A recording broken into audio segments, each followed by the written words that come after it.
Pemirsa, tanaman mangrove yang tumbuh di kawasan pesisir pantai banyak memberikan manfaat bagi kehidupan manusia. Salah satunya memberikan oksigen dan mengikat karbon.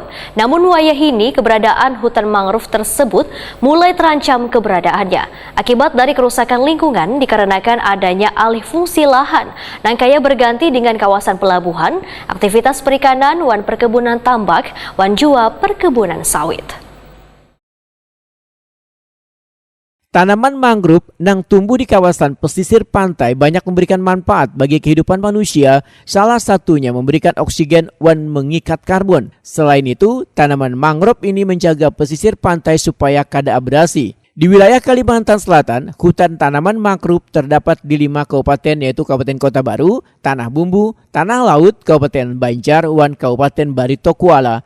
Namun wahini keberadaan hutan mangrove tersebut mulai terancam keberadaannya akibat dari kerusakan lingkungan dikarenakan adanya alih fungsi lahan nangkai berganti dengan kawasan pelabuhan, aktivitas perikanan wan perkebunan, tambak wan perkebunan sawit. Dinas Lingkungan Hidup Provinsi Kalimantan Selatan bersama dengan dinas-dinas terkait serta bubuhan akademisi memitigasi kerusakan tanaman mangrove tersebut dengan menggelar ekspos akhir identifikasi wan inventarisasi kawasan mangrove di Kalimantan Selatan di Hotel Napotel Banjarbaru jelang tengah hari Selasa 13 Desember 2022.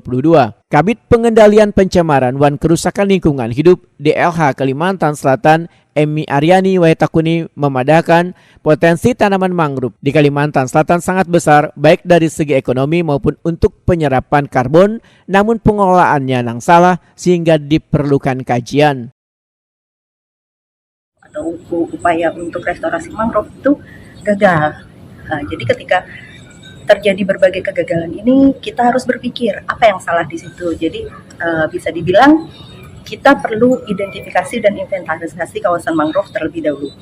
Kemudian nanti kita akan melanjutkan kajian ini ke kajian lebih lanjut sehingga kita bisa mengetahui metode apa untuk restorasi mangrove yang terbaik, kawasan mana saja yang bisa digunakan. Jadi kita zonasi penggunaan kawasan mangrove itu untuk apa saja, apakah untuk kawasan ekowisata atau untuk kawasan lindung, itu kita petakan di kajian selanjutnya, bahkan kapan menanam dan jenis tanaman apa, mangrove apa yang ditanam, itu perlu kita kaji lebih lanjut. Tujuannya supaya restorasi lahan mangrove ini bisa berjalan dengan tepat. Jadi tidak sia-sia upaya dari pemerintah daerah maupun stakeholder lainnya. Kurang lebih seperti itu.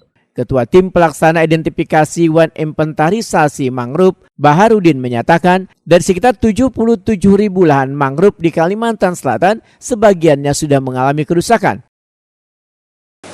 Ada sekitar 43,93 yang masih bagus, kemudian yang sekitar 48,5% itu sudah ada aktivitas perambahan, terutama untuk perikanan, kemudian pelabuhan, kemudian perkebunan, permukiman, industri.